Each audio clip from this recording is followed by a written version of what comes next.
So thank you, everyone, for joining us tonight as we discuss how to address the greatest existential crisis, the climate change threat to our planet. And we're going to have the conversation within the context of our most consequential bilateral relationship, and that's our relationship with China. I'm Senator Ed Markey. I am the chair of the East Asia Subcommittee on the Senate Foreign Relations Committee. That's the Senate Foreign Relations Committee subcommittee that has jurisdiction over China. And from that seat, I have an excellent perch to see these issues as they are unfolding. And I just want to stop here for a second and just thank Fletcher students who are participating today, because when I ran for Congress for the first time many years ago, there were 50 Fletcher students who volunteered in my campaign out of Medford in order to have, by the way, not only a lot of people ringing doorbells, but doing the polling for me and writing all of my foreign policy papers as well. And so many of them have gone on to do just such great work. So I thank all of them and all of you for all of the work that they did. And it's great to be here with all of you, a whole new group of ambassadors to the world from the United States. Although I know there are many who come from other countries who will be ambassadors from those countries back to the United States as well. So everyone here knows that I have been working on this question of climate change for years. The planet is running a fever. There are no emergency rooms for sick planets. The climate crisis is a national security, health, economic, and moral issue. The question that we have to deal with is whether or not we are going to take the action which is necessary. I've been working on all these issues throughout my career, increasing fuel economy standards. That's a law I was able to get passed in 2007 that Ronald Reagan rolled back. Increasing the efficiency of appliances, which we use in the United States. That's another standard that Donald Trump had his Department of Energy sit on their hands. And the only comprehensive climate bill to ever pass a chamber of Congress. In 2009, by 219 to 212, my bill passed to reduce greenhouse gases by 80% by the year 2050. And so what I decided to do is kind of change my approach and realize that we needed to inject some more political energy into the issue. So I introduced with Representative Alexandria Ocasio-Cortez the Green New Deal in February of 2019. Which she and I just reintroduced a couple of weeks ago on the U.S. Capitol grounds. And that resolution has become a revolution in mobilizing all sectors of our society, especially young people, to rise up, get involved, protect our planet and its people now and for generations to come. So ultimately, the Green New Deal is really about intersectionality of environmental justice, healthcare justice, racial justice. And we know who has been disproportionately impacted. It's the poorest people in the United States. It's the poorest people around the planet. And we have an opportunity right now to do something about it. It's a driver of recurring droughts, food insecurity, migration, destructive weather systems, health problems, and resource competition. Ignoring science, ignoring Mother Nature, and avoiding bold action on this issue is a losing strategy for all of humanity and poses a national security risk for the United States around the world, but for too many countries around the world as well. So the United States, as we know, can't solve this climate crisis alone. The United States and China are the two largest contributors of climate pollution, with China now responsible for more than a quarter of global emissions each year alone. But remembering that so much of the CO2 up in the atmosphere is red, white, and blue. Much of the CO2 that was emitted from the boat coming over from Ireland that my grandmother and grandfather were on is still up there in the atmosphere. It's cumulative. So the United States and China have to solve this problem. We have to agree. And because we're the two wealthiest countries in the world by GDP, because we're two of the most innovative countries, we have a chance to partner to do something big historically for the planet. And while we have very serious policy disagreements, we are not in a Cold War with China. We have to continue to oppose China and its government's horrific human rights abuses, authoritarianism, and aggressive meddling in the Indo-Pacific region. But we also have to embrace the reality that a climate change policy that doesn't include China is no policy at all. Our very existence depends on this global challenge and cooperation between our countries. And together, the United States and China can and should lead the international green revolution that we so urgently need to meaningfully combat climate change. We have just an incredible, world-class, outstanding group of speakers here tonight with deep expertise on these issues. First, I'd like to thank Rachel Kyte, the Dean of the Fletcher School and Professor of Practice, for her important contributions in helping us organize this event and for participating tonight. Prior to assuming her role as the first woman dean of the Fletcher School, Rachel Kyte served as special representative of the UN Secretary General and Chief Executive Officer of Sustainable Energy for All. Also joining us from Fletcher is Dr. Kelly Sims Gallagher, who serves as academic dean and a professor of energy and environmental policy. She also directs the Climate Policy Lab and the Center for International Environment and Resource Policy at Fletcher. And finally, Dr. Yifei Li is joining us from Shanghai, China, where he is an assistant professor of environmental studies at the New York University Shanghai campus. Dr. Li's research focuses on both the broad implications of Chinese environmental governance for state-society relations, marginalized populations, and global ecological sustainability, as well as the processes involved in China's state interventions into the environmental realm. So I'm just so appreciative that these incredible world-renowned experts have joined us tonight, and I'm looking forward to this discussion. But I'll just add, we also have some fantastic students from Fletcher, and they will be weighing in with some of their questions that they have a great interest in, and our experts will be asked to answer.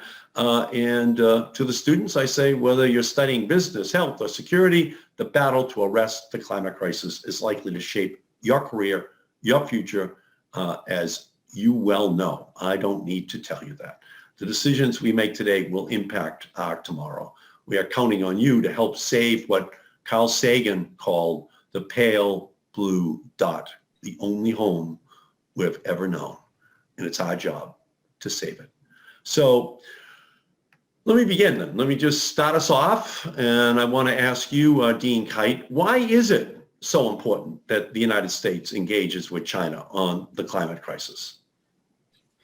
Well, thank you very much, Senator. It's a real pleasure to have you with us at Fletcher, even if we're on Zoom. And thank you for your leadership, and thank you for all you're going to do now as chair of this very important Senate committee. The relationship is important both for the performance of both the United States and the Chinese economies and societies in what has now been framed as a race to net zero emissions. So the idea that the ambition we need in order to curb climate emissions is that we should be at net zero around mid-century, which means that by 2030, we really have to have had made a sizable dent in the emissions profile of both countries as well as the rest of the world. So that relationship, and Dr. Gallagher knows much more about the intricacies of that, having negotiated that previously under the Obama administration, but that relationship is key for the performance of both countries that are inextricably linked in terms of trade and finance and in terms of the technologies that will provide us with a pathway to prosperity. But that relationship is also critical because it is the lion's share of the global economy. And if you add the European Union into that, that's more than 60% of global GDP. And so those three blocks and how they interrelate with each other and how they cooperate in the rest of the world will really be a key factor in whether other countries can succeed as well. And as you've pointed out, we only have one planet. So this isn't a race where one country can succeed and another can fail. It's a race where we've all got to cross the finish line more or less at the same time, but we've certainly all got to cross the finish line. So the way in which China and the United States cooperate on climate in terms of how they think about technologies, access to technologies, the way that they instruct the financial sectors in their countries to understand the risk from climate change, the standards that are set, the way in which they operate with their own public finance overseas, as well as how their own private sectors invest overseas, that direction of travel and that being aligned between China and the United States will be really important to help the global trading system, the global economic governance system, all be able to support developing countries, middle-income countries, as well as then the United States economy and the Chinese economy. It's a difficult concept to sell. The idea that we can produce jobs and prosperity at home by cooperating with a country with whom we have large disagreements, as you've said. But there is a need for a sort of radical collaboration between major powers. And at the heart of that lies the relationship between the United States and China.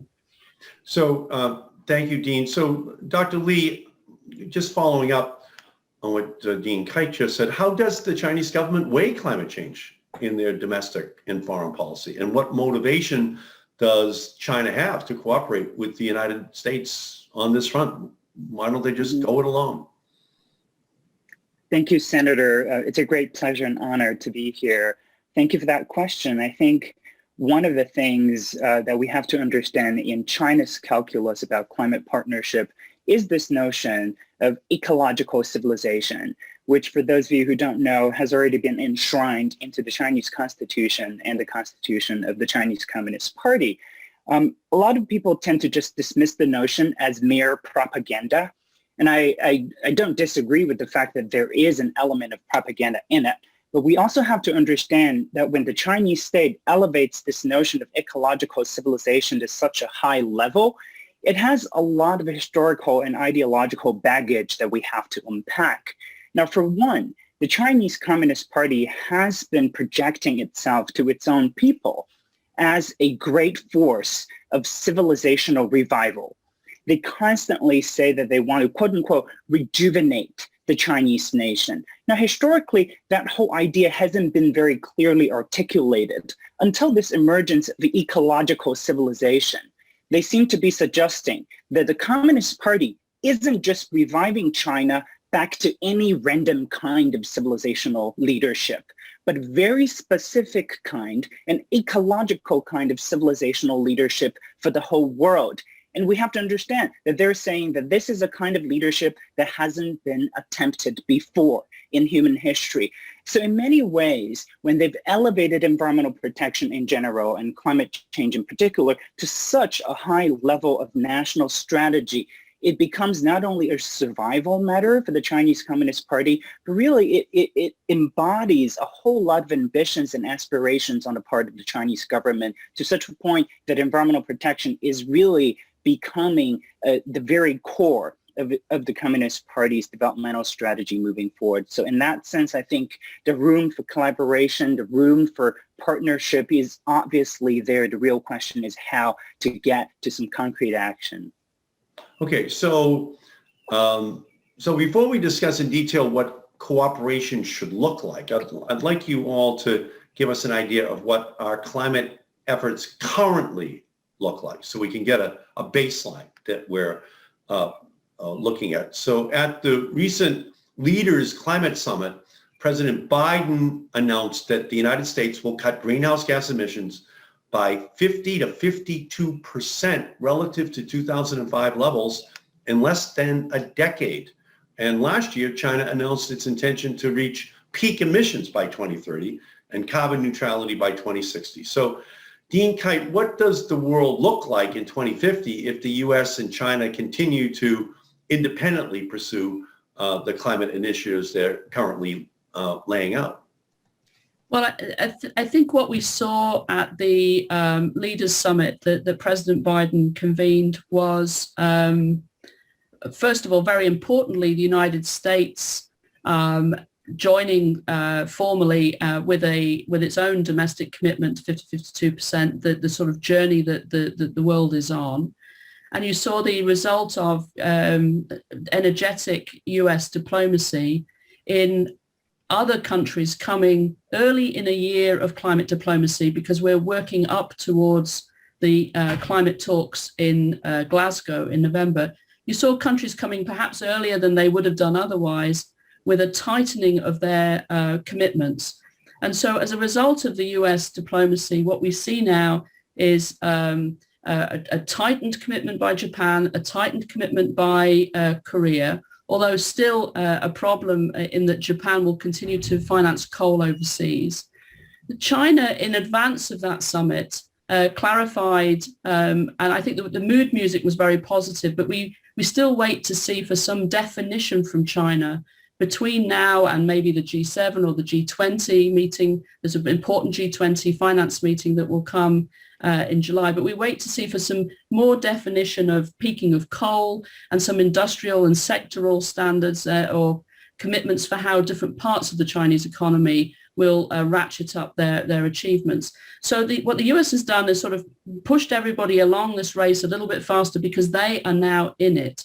So there are things that still need to be tidied up. We do face the situation that in November, when every country has made their commitment, we will still not be on track for where we need to be. And so there's a question then of continuing to leapfrog forward. So we have global talks in November, but then can the US-Chinese relationship continue to move ourselves forward? The Chinese have a reputation for under-promising and over-delivering. And frankly, we need the Biden administration to also cement that level of performance within the US economy. If they're both able to stay on that trajectory, it pulls everybody else along. European Union has a climate law that commits the European Union to a 55% cut in emissions by 2030. But there's reason to believe that that could be superseded as well. And we just look at what happened this week in Germany, where Germany has ratcheted up its commitment in response to a lawsuit filed by people that said that the German law did not protect them from the impacts of climate change. That will mean that Germany will probably have to speed up its exit from coal by probably around 8 years. And so I think this ratcheting process, the continued ambition level that's expressed by governments is very much a journey, but with the US and China at the heart of it, working out underneath their major targets how they will actually achieve it, this can be an engine that drives everybody else forward, which is why it's so important that the cooperation on climate continues despite the difficulties in the relationship in other areas of technology, human rights, security, etc. Could I ask you, Dean, just to follow up, you said that there's a history of China under-promising and over-delivering. Can you give us an example of that? Well, I think the Chinese are very reluctant to make commitments in a way in which they don't know how they will deliver on it. And so, many other countries have a tendency to say, yes, okay, we'll sign up. And then there's a furious process of working out, well, how would we actually deliver on that? I think the Chinese system is different, and the hard-fought discussions and the hard-fought arguments over exactly how a target is to be achieved often happen before the announcement is made.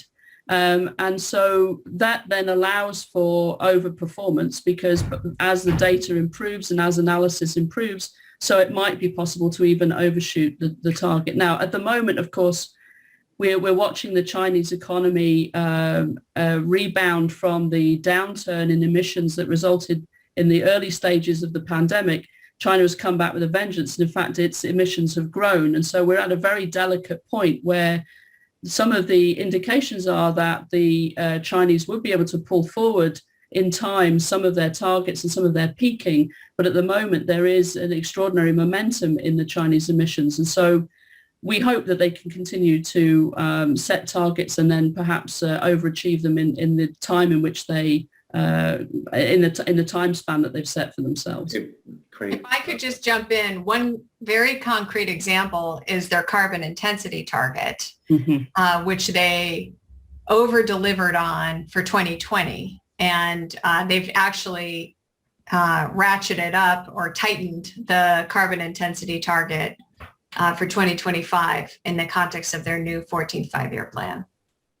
Yeah, so a lot of technological breakthroughs in China. They're the largest producer of solar panels, largest producer of wind turbines in the world. So they see this as a great economic opportunity. They want to do the same thing in all electric vehicles. They want to be dominant.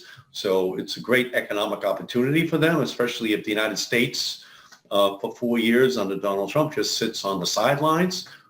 They're saying, thank you so much for giving us this great lead that we're enjoying right now.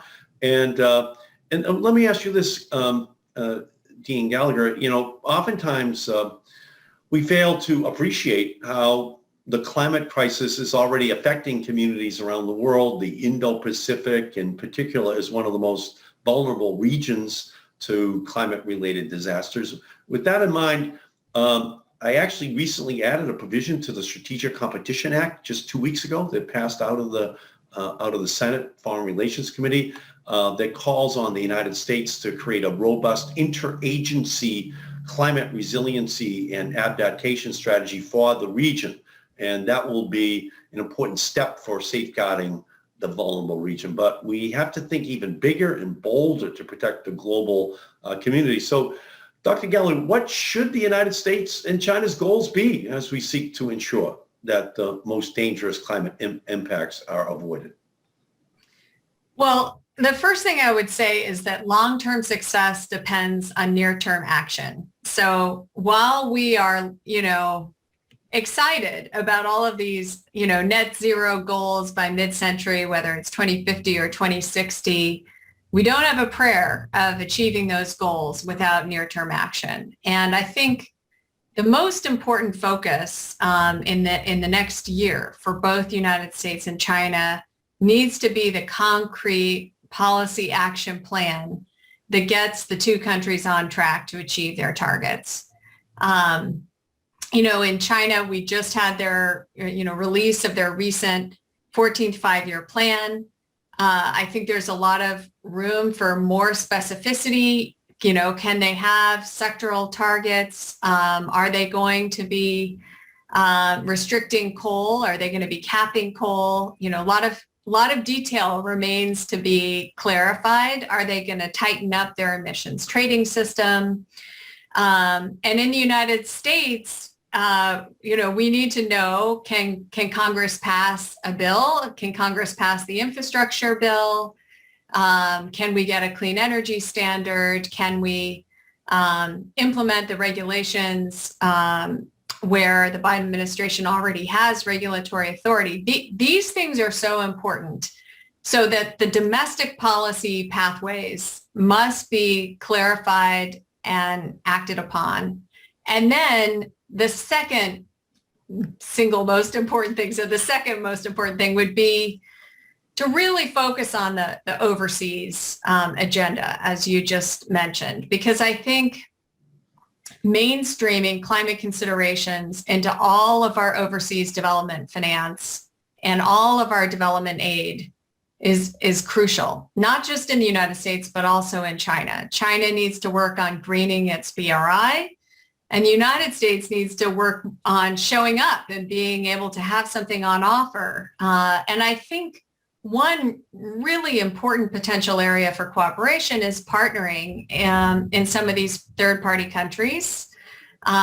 And we need to really focus on role modeling how to do low carbon economic development. These developing countries have really,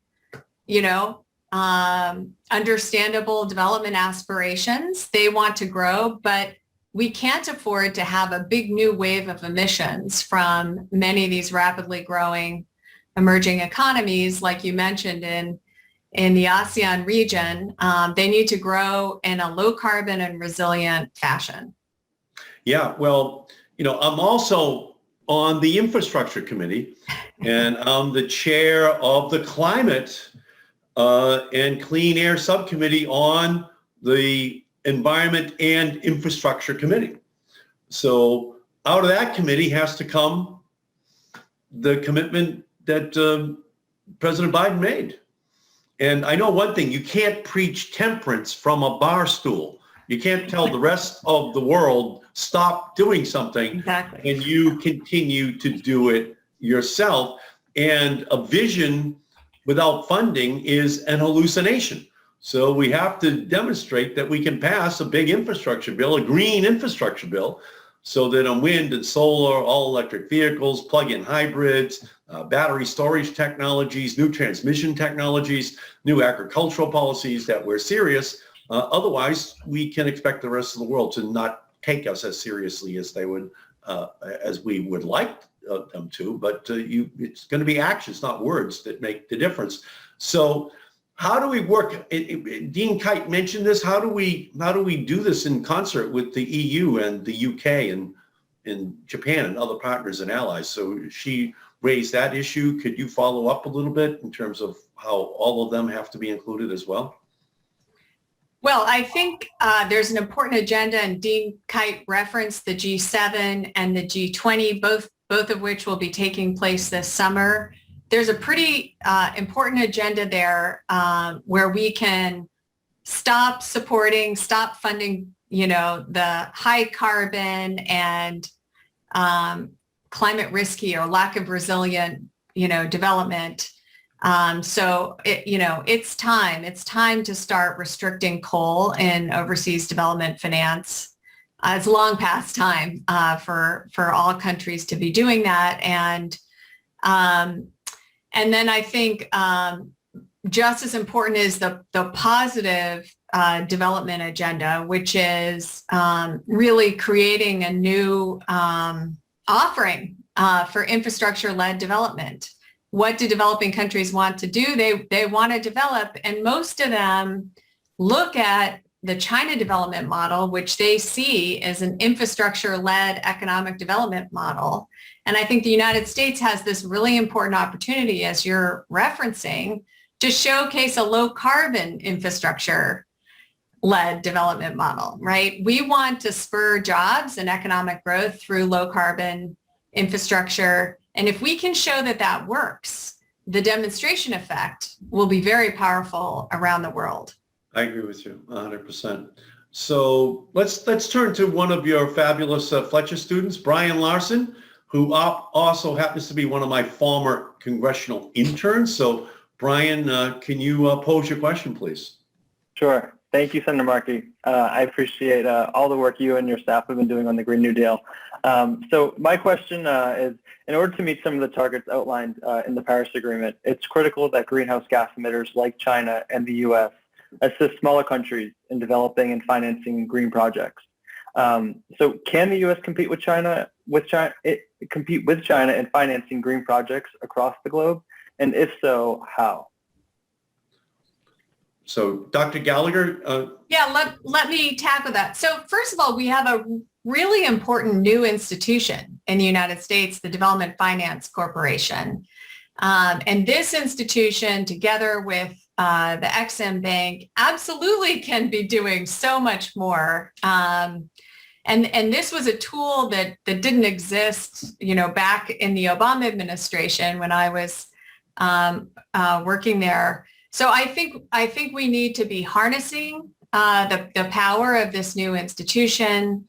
But that's not our only option. I really do think we need to be looking hard at whether we can have a U.S.-led initiative, or whether we want to partner with China and pool our resources, partner with the EU, bring everyone together around, a really giant new low carbon development initiative.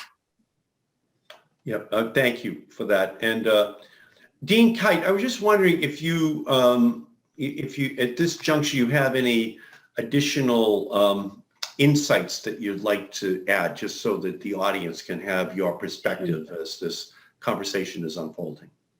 Well, thank you. I think that if you go back to the wording of the executive order 1 week into President Biden's administration, where looking at climate at home and abroad, one of the first to-do items handed out to a member of the cabinet was for Janet Yellen. And one of the instructions was that she should ensure that the United States use its full voice and vote in all of the multilateral environment governance mechanisms, the Bretton Woods institutions and beyond to the regional development banks. And so if we think about the capital that is deployed into the international system that is there to help emerging markets, middle income and low income countries with their development, then an alignment between the United States and China and the countries of the European Union and the UK, sending an unequivocal message that this capital should be used to take more risk in order to help these countries be able to prepare their plans and their policies, the kind of work that Dr. Gallagher leads at the Climate Policy Lab here at Fletcher, but then that we find ways to leverage all of our pensions, your pension, my pension, all of this incredible amount of capital that is looking for a return, but is also looking to be invested in a green future. So there is a way to, I think, at scale, be able to leverage private investment into emerging markets. Now, of course, this is something that Senator Kerry, Special Envoy Kerry's team are looking at the moment, but we do have an alignment, and maybe it's too much for China and the US to work together, but having them all aligned that they will only be investing in green infrastructure, but we need to do it quickly and at scale, I think is very important. The investment opportunity for US companies in emerging markets with the know-how of digitalization and hyper-efficiency, efficiency in the built environment, electric vehicles and the technology around smart grids, renewable energy, all of these things, the possible future of a green hydrogen market, these are all export opportunities and opportunities for partnership for US firms as well.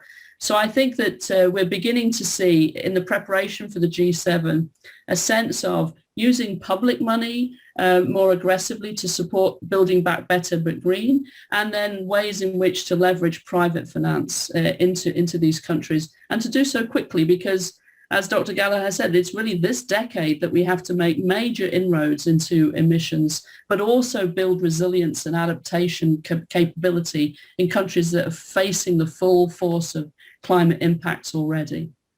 Yeah, and the more that we do it, is the lower the cost is for Absolutely. Deploying the new technology or protecting against the harm that's already built into the system. So it's actually becoming more economical, is it not, Dean Kite, for these international institutions to look at these kind of investments in a way that they probably would have cast an arch eyebrow towards just 10 years ago? Yes, I mean, framed negatively, the cost of inaction is much, much higher than the cost of action. And this has been understood, I think, by a number of central banks. And it's good to see the Federal Reserve now working with other central banks, including the People's Bank of China, in efforts around how to green the financial system. Put more positively, the IMF has recently published research that shows that the investment in green infrastructure, green investments, as we build back from the economic dislocation of COVID, actually have a much higher multiplier effect into the economy than brown investments. And so we know there's a risk associated with brown. I think we're just about to realize the reward that comes with the investment in green. No, I think you're right on. And we don't, as you're saying, the costs of not acting are huge. And it's not just in money that has to be expended to deal with it, but the human suffering which is caused. And the World Health Organization estimates that between 2030 and 2050, an additional 250,000 people every year are expected to die as a result of health damaging impacts of climate change. And further, millions will be displaced directly as a result of the climate crisis. So, Dr. Gallagher, following up on Brian's excellent question, could you tell us what are the implications for the developing world, in particular if the US and China fail to take meaningful action on climate change? Well, I think the implications are profound because the U.S. and China are the two largest emitters, as you said at the top of our session. So there's no two countries that are more consequential to whether or not we're going to get through this crisis or not.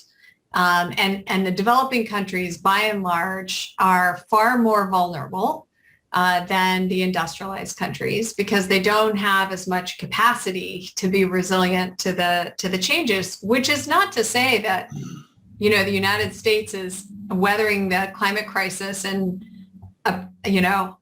unscathed. Look at all of the wildfires, look at the hurricane damage that we've had in the United States. But many developing countries are more vulnerable and less resilient to climate change. But I really prefer to frame this around the opportunity because I think the opportunities for U.S. firms and really what we're talking about here is who's going to be able to benefit the most from the economic opportunity related to this transition. Is it going to be Chinese firms who are investing heavily in low carbon technologies and climate resilience technologies and exporting those to global markets? Is it going to be U.S. firms and U.S. workers who are producing those technologies that are going overseas? And what I'd like to see is the development of a really healthy competition because in fact, I think, as you said, that can bring down the cost of these technologies, make them more affordable for developing countries, and of course, allow for a much more rapid deployment of these technologies around the world. Beautiful. So Dr. Li, can you just lay out so people can get a grasp of this? How does the United States and China currently work together to combat climate crisis through multilateral institutions or bilaterally? Where is that cooperation today? Mm-hmm. Well, multilateral institutions on a limited scale, I think one of the things we have to pay attention to is that the Chinese state in general seems to prefer bilateral deals, not only with the United States, but also when it comes to the European Union as a whole, or on what China calls the Belt and Road Initiative with all these countries that are in fact receiving a lot of Chinese state capital investments. They're signing bilateral deals behind closed doors, negotiated oftentimes without public knowledge. So I think bilateral negotiations seem to have characterized a lot of Chinese-led or China-backed climate partnerships. But in terms of U.S. and China in particular, I think if you scan across the different ministerial level agencies of the Chinese government, each ministry has some sort of agency that's dedicated to international collaboration. And of these offices, each one of them seem to have at least one or two major U.S.-China collaborations.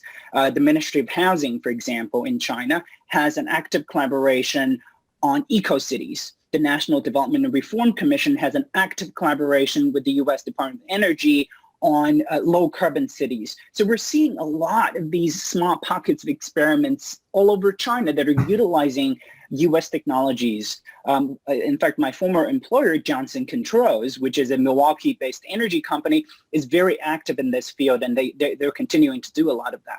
But I really want to emphasize how, if you look at all these U.S.-China collaborations, at the backbone of these projects, we're seeing not only business collaboration, but also scientific collaboration. What seems to be so pivotal is, for example, when the Lawrence Berkeley National Lab went out to work in a very productive way with Tsinghua University out in Beijing to try and understand energy models that make most sense for Chinese cities. And these scientific collaborations are becoming so hugely important because China, the government, tends to be very technocratic in orientation. So they love to hear scientists. They love to hear from scientific models and how that can predict a better future for China. But at the same time, scientific collaboration is important because that's a good starting point for us to get into data transparency and accountability.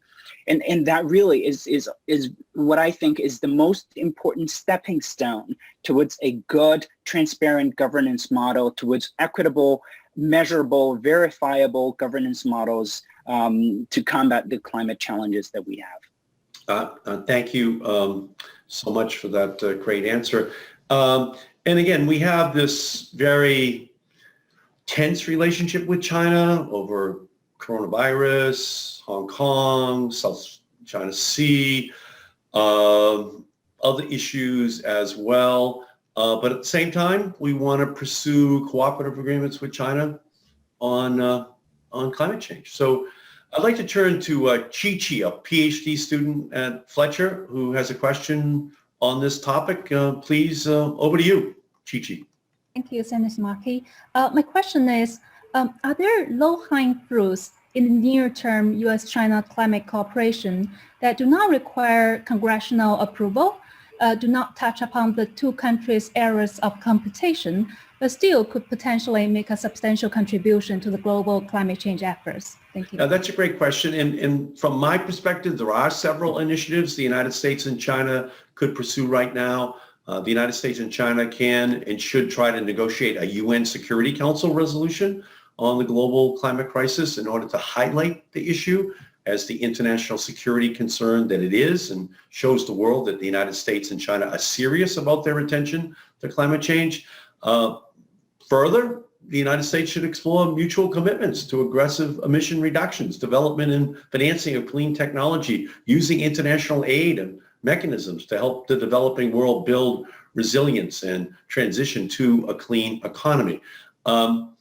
Dr. Li, how do you think the United States should balance areas of strategic competition with opportunities for cooperation? Thank you, Chi-Chi, for that great question.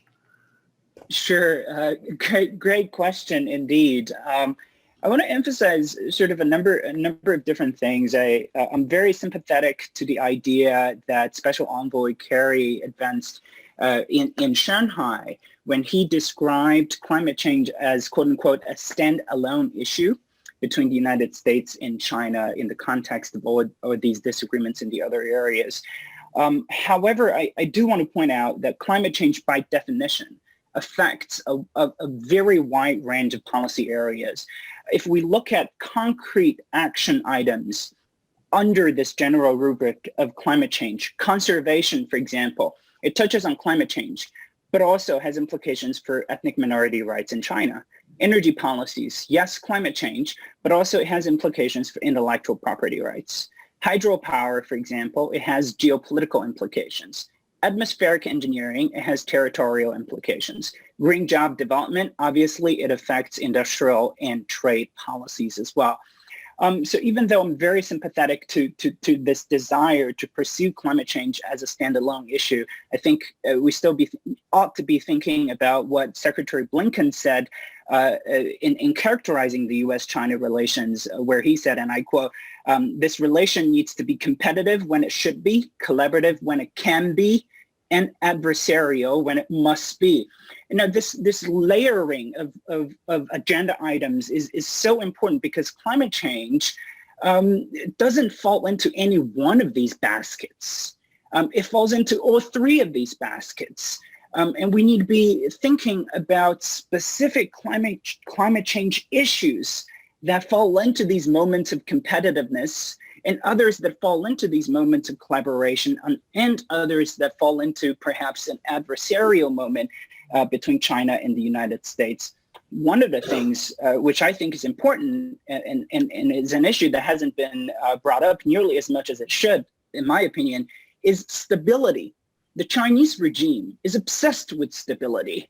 They don't want to risk anything that could potentially disrupt a stable way of life in China. And yet, climate change is simply going to be the singular most disruptive event in human history. In engaging with Chinese actors, I think there hasn't been enough discussion about how a collaboration is so eminently necessary, because climate change further down the road is going to affect stability. And this regime that's so fixated on stability will need to act, and they need to get all the help they can get because they can't afford to lose it. I think that was a deep insight that you brought, that it's all three categories, and that if we don't partner, then the consequences are going to be catastrophic. So thank you for that. And So I'd like to give another Fletcher student, Elizabeth Dykstra McCarthy, a chance to ask a question to Dr. Gallagher. Elizabeth.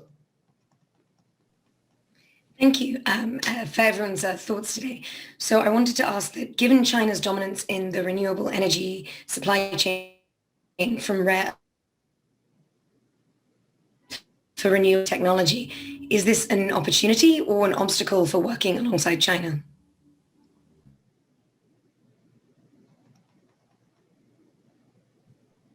Okay, I think that question was about rare earths in China and how that could be an opportunity or an obstacle for working with China.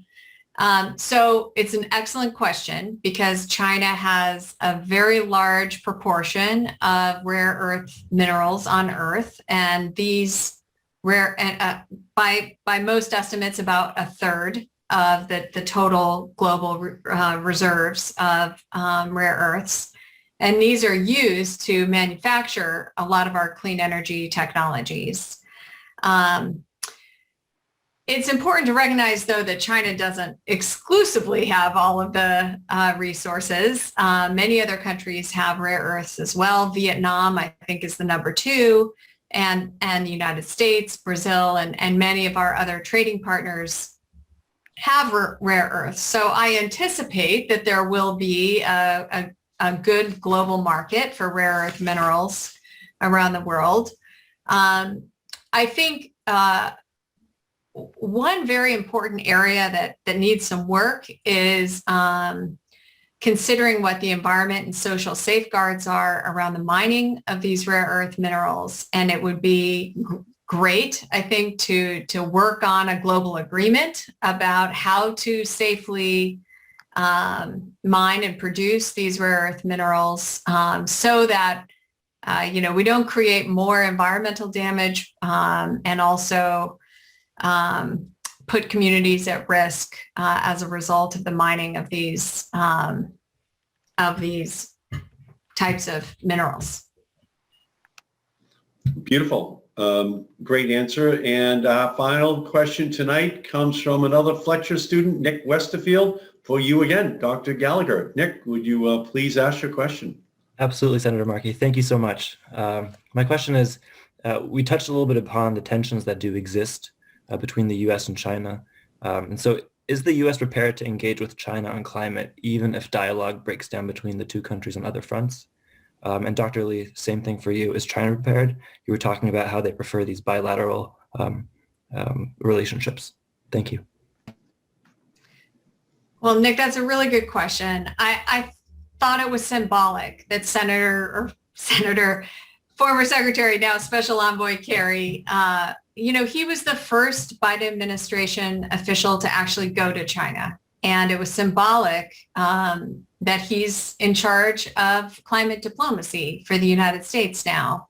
I think that was a very strong signal that the United States was trying to send to China that we understand how important negotiation on climate is, that it's a very high priority for the Biden administration, and that, even if cooperation, like warm and fuzzy cooperation is hard to achieve in the short term, at the minimum, we need to achieve coordination. We need to be in dialogue. We need to be having these discussions so we can understand what's happening in each country, avoid mistrust from sprouting up, and even conspiracy theories from beginning to flourish.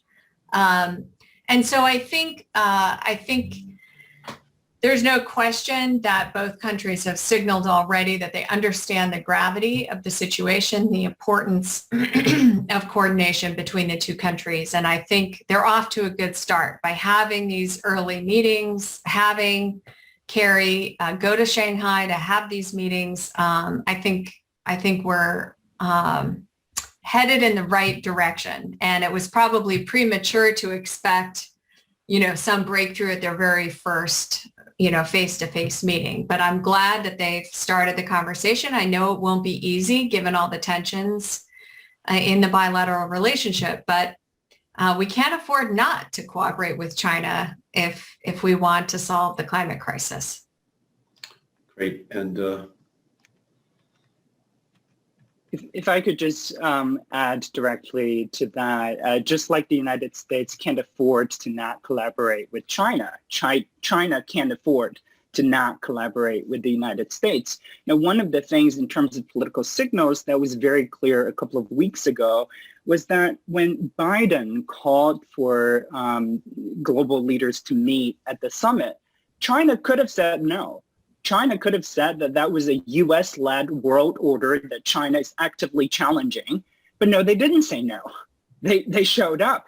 It signals that China needs that collaboration with the United States, and in U.S.-China foreign relations, although there are many areas of disagreement, and that's precisely why climate change becomes all the more important, because climate change is the singular last remaining issue, a wedge issue, if you will, that could potentially forge a new collaborative future moving forward. And another issue that we have to bear in mind is how Kerry visited Shanghai out of all the places. And obviously I'm in Shanghai, so I am by no means biased, but the visit to Shanghai was strategically selected in part because you have to remember 50 years ago, Shanghai marked the restart of U.S.-China foreign relations through what at the time was called ping pong diplomacy. It was through a game of ping pong between U.S. and Chinese players that really gave rise to a whole new set of discussions about how the two countries should proceed.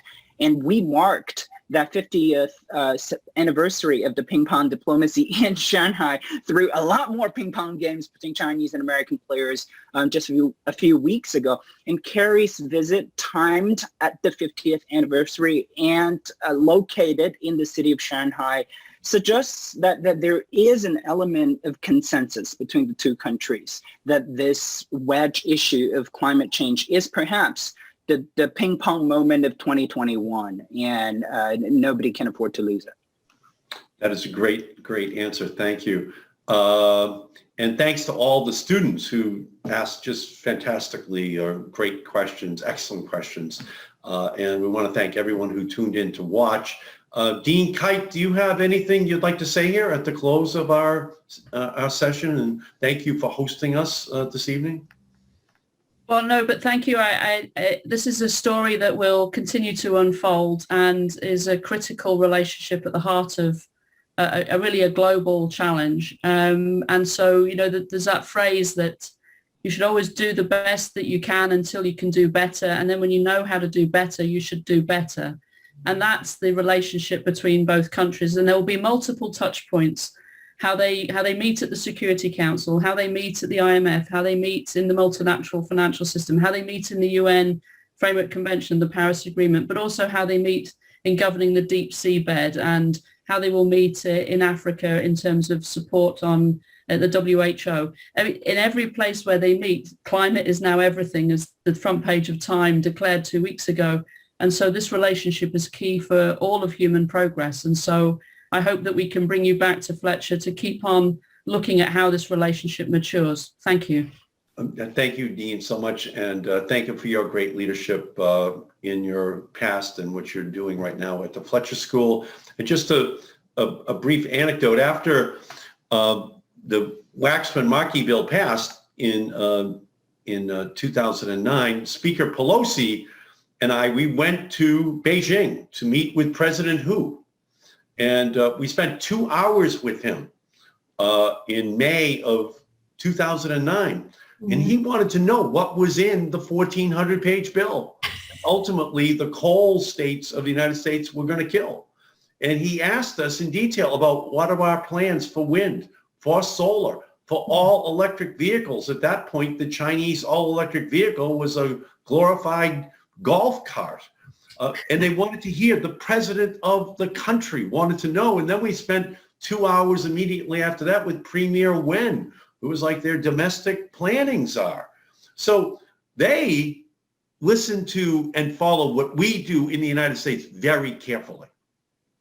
And so as we know it can be a competition, it can be a confrontation, or it can be a way in which we come together in order to work to solve all these problems. And I think that this discussion is an important part of a critical conversation that we must have across our country and world about the aggressive, cooperative action needed to address the existential threat of climate change. And I look forward to our continuing to work together to push for big, bold action so that someday children will have to turn to the history books to learn that there ever was such a thing as a climate crisis.